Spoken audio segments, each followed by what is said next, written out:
प्राचीन सनातन ग्रंथों से लेकर अंग्रेजी इतिहासकारों ने ज्ञानवापी की महिमा को बताया है। वाराणसी की कोर्ट के आदेश के बाद ज्ञानवापी के व्यास तहखाने में 31 साल बाद पूजा अर्चना शुरू हो गई है। कोर्ट के आदेश के बाद इन दिनों ज्ञानवापी को लेकर फिर से बहस छिड़ गई है। ज्ञानवापी का जिक्र अंग्रेजी इतिहासकारों ने अपनी किताबों में भी किया है। वाराणसी की एक अदालत ने 31 जनवरी बड़ा फैसला सुनाते हुए ज्ञानवापी के व्यास तहखाने में हिंदू पक्ष को पूजा करने का अधिकार दे दिया। जिला जज अजय कृष्ण विश्वेश के आदेश के महज 8 घंटे के भीतर मस्जिद के तहखाने में पूजा शुरू हो गई।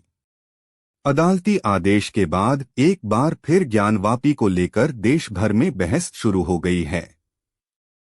दरअसल ज्ञानवापी सनातनी लोगों के दिल पर अंकित एक ऐसा शब्द है जिसकी महिमा का वर्णन न केवल सनातन ग्रंथों में है बल्कि कई प्रतिष्ठित अंग्रेजी इतिहासकारों द्वारा काशी पर किए गए शोध कार्यों और उनकी पुस्तकों से भी इसकी पुष्टि होती है।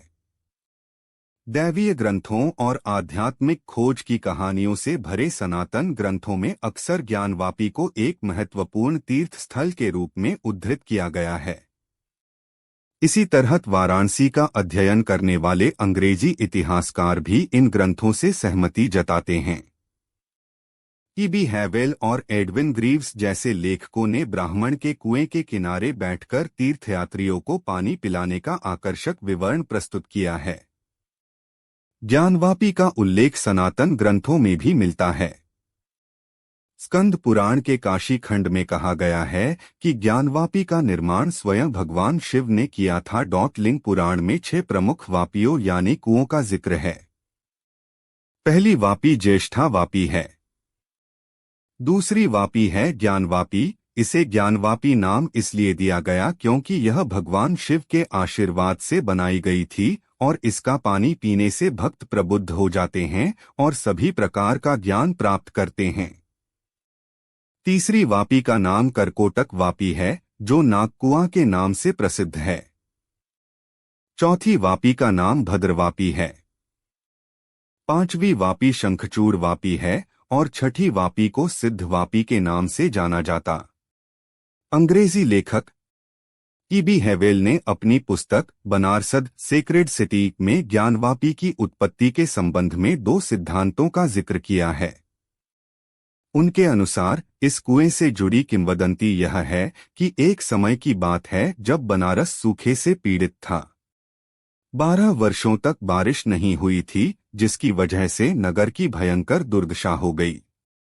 अंततः एक ऋषि जो महान हिंदू संतों में से एक थे ने शिव का त्रिशूल पकड़कर उसे इसी स्थान पर धरती में गाड़ दिया। तुरंत पानी का एक झरना फूट पड़ा जो पूरे शहर की परेशानी दूर करने के लिए पर्याप्त था। चमत्कार के बारे में सुनकर शिव ने कुएं में अपना निवास स्थान बना लिया और आज भी वहीं हैं। एक और किंवदंती और अधिक ऐतिहासिक आधार के साथ कहती है कि जब विश्वेश्वर के पुराने मंदिर को औरंगजेब ने नष्ट कर दिया था तो एक पुजारी ने मूर्ति ले ली और उसे कुएं में फेंक दिया।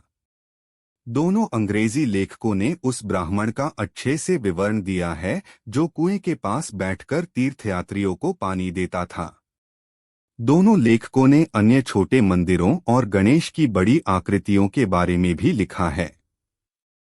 ई.बी. हैवेल ने अपनी पुस्तक बनारसद सेक्रेड सिटी में लिखते हैं, ज्ञानकूप यानी ज्ञान का कुआं स्वर्ण मंदिर और औरंगजेब की मस्जिद के बीच बड़े चतुर्भुज में स्थित है जो पुराने विश्वेश्वर मंदिर के स्थान पर बनाया गया है।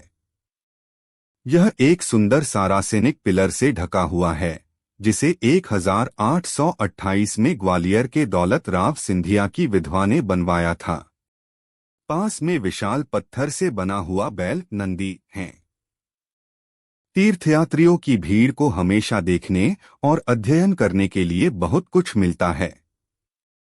एक ब्राह्मण प्रत्येक तीर्थयात्री को एक घूंट पानी पिलाने के लिए करछुल डोई लेकर कुएं के पास बैठता है।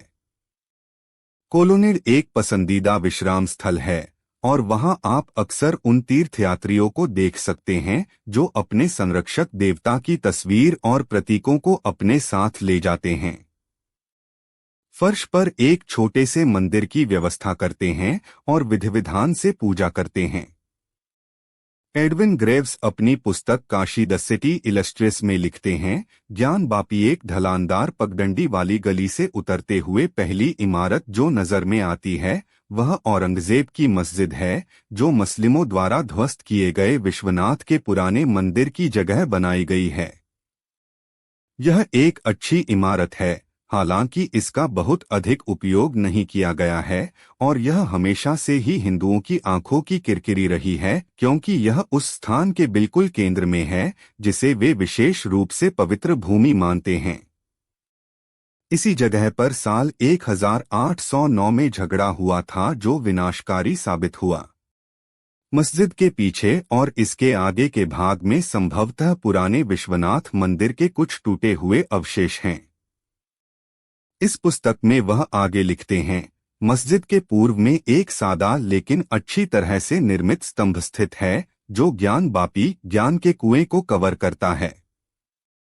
यह कुआं पत्थरों की दीवार से घिरा हुआ है जिस पर एक ब्राह्मण बैठता है। उपासक कुएं पर आते हैं, फूल चढ़ाते हैं और ब्राह्मण के हाथ से कुएं से एक छोटा चम्मच पानी प्राप्त करते हैं और इसे वे अपने माथे और आंखों पर लगाते हैं और उनमें से कुछ थोड़ा पीते हैं और फिर खुश होकर चले जाते हैं।